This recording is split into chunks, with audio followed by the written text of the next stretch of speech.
Hi, I'm Kristen Amdahl and welcome to my studio. In this video, I'm going to show you some tips and tricks for making one of my patterns. Let's get started.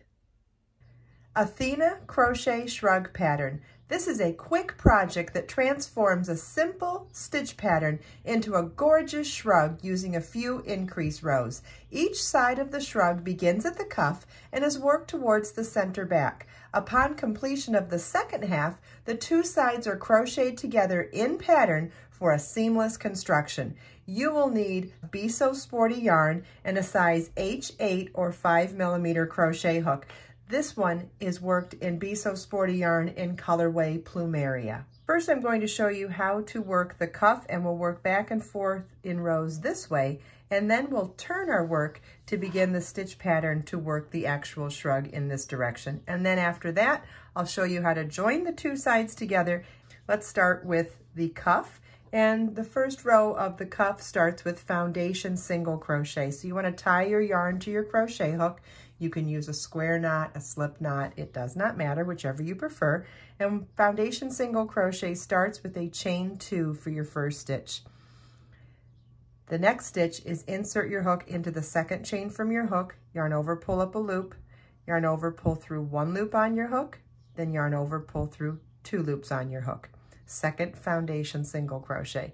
Then we're going to insert our hook in this vertical bar to the side of the stitch just made, yarn over, pull up a loop, yarn over, pull through 1 loop on your hook, yarn over, pull through 2 loops on your hook.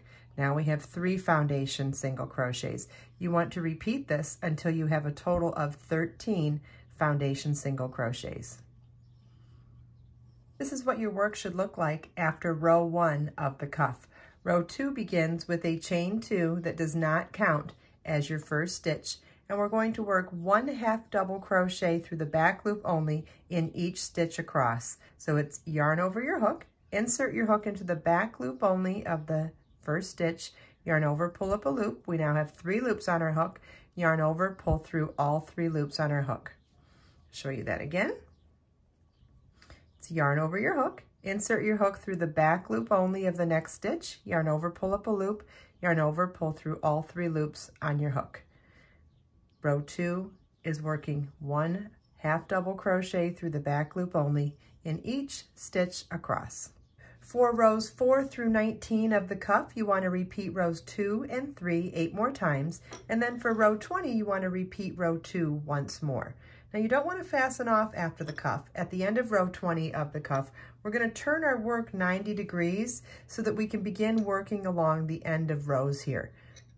I hope you enjoyed this video. If you have any questions at all, please feel welcome to leave them for me in the comments.